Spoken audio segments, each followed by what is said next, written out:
Well, I've solved my target problems. Don't you go away, and I'll show you in a second.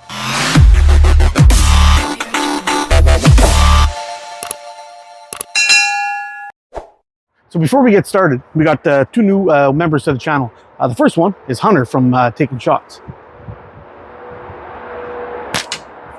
Buddy, that bullseye was dedicated to you, my friend. Thanks for the support. And the second one is Mr. Z. And I owe you a bullseye as well. That was dedicated to you, Mr. Z. Thanks again for the support, you guys. All right, now let's get to the video. So for those of you who've been following the channel for a while, you know I love shooting at this Catchbox that we made. We stuck it up onto the fence, and I shoot from the deck almost all the time. But I did have a bunch of problems with my setups just snapping and falling off. After talking to Rex over at T-REX-SLINGS, we started shooting the shit, and he told me of a great way of how he sets up his Catchbox. So I went ahead and gave it a try myself, and man, game changer. So originally I was just putting a piece of paracord. I would loop it around the loop and do a little taut line hitch and just start shooting at it. It would hold up for the most part, but it ended up coming loose. So then I ended up trying to attach a hook on one side, a piece of paracord with a piece of 2040 elastic or tubing on it with another hook at the end. And that worked for a while, but either the tubing kind of rotted out from being outside in the sun the whole time, or I straightened out the hooks. And I had to keep on bending those back. And that was, again, on my most recent live. And then I decided, you know what? Rex gave me this tip, and I'm like, oh man, this is absolutely brilliant. I'm going to go ahead and change all of my catch boxes to this. I still got one more to do, but first we did this one. Then we went ahead and set up this one. Woo, got the squirrel ball too. Well, I was kind of debating if I should bother doing this one as well. This one's holding up pretty good. The only issue is that the targets tend to slide all over the place because the cord is so thin. I might change these up for shock cord, even though I got shock cord set up here, which is why they stay nice and tight and never sag or break. All right, before I show you how I got that thing set up, we're just gonna take a good poke at that Mr. Pig. That wasn't good enough. I wanna hear a good crack.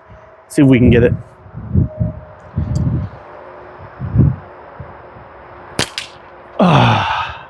That'll do. So I got all these guys set up on shock cord. So now I don't have to worry about the target sliding back and forth on my line. It stays on there, quite nice, see? The only one that moves a little bit is Mr. Pig, but he's got a gigantic hole on there. I mean, look at the size of that thing. It's huge. So basically what I've done on all my catch boxes now, or most of them anyway, is I switched them all to shock cord. So now we got shock cord on here. It's going to take much more of a beating, and it's going to make our targets last longer, and I don't have to worry about the hook straightening out or the cord wearing out. Now, basically all I've got is these fine little wire hooks set up there with a little constrictor knot. Holds it fine, never comes loose. Nice little shock cord, just about the length of the catch box. Now, I'm going to show you where the magic happens.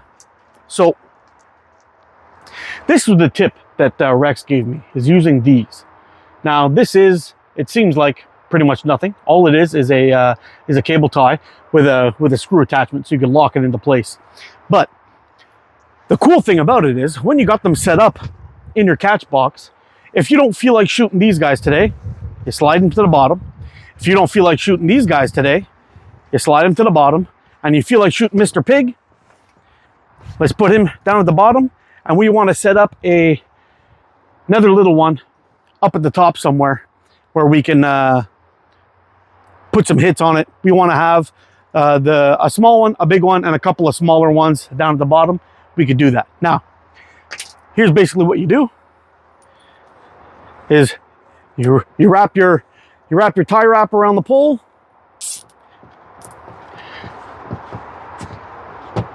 get it good and tight.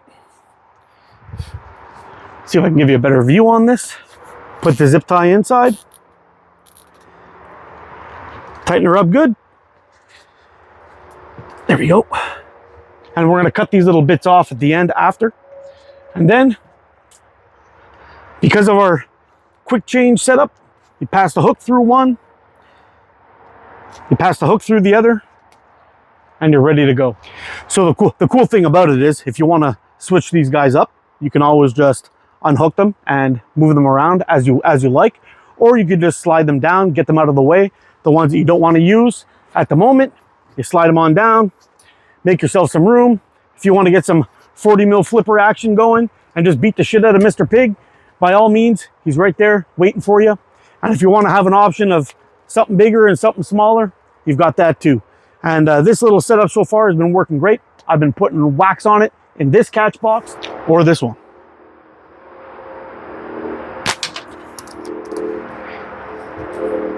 Man, those wasp flippers sound good, but not quite like these ones. Those are the best. And that's a big old heavy spinner just flipping around in there. We don't have to worry about the cord breaking. We don't have to worry about the hooks stretching out or anything. For those of you wondering about what I'm shooting today, I've got the Spitfire from Prime Fork right here. An absolute monster of a frame, designed by Chuck and Steel, made by Prime Fork. And we're kicking some ass with the Wasp. Another one of my absolute favorite shooters. I'm surprised actually it's not more popular. This is one of the best slingshots that I own. I absolutely love it. Total sniper too. That was a pretty good hit. Let's put one more on that little guy down there. Ooh, there we go. See if we can get a good crack off that 40 now.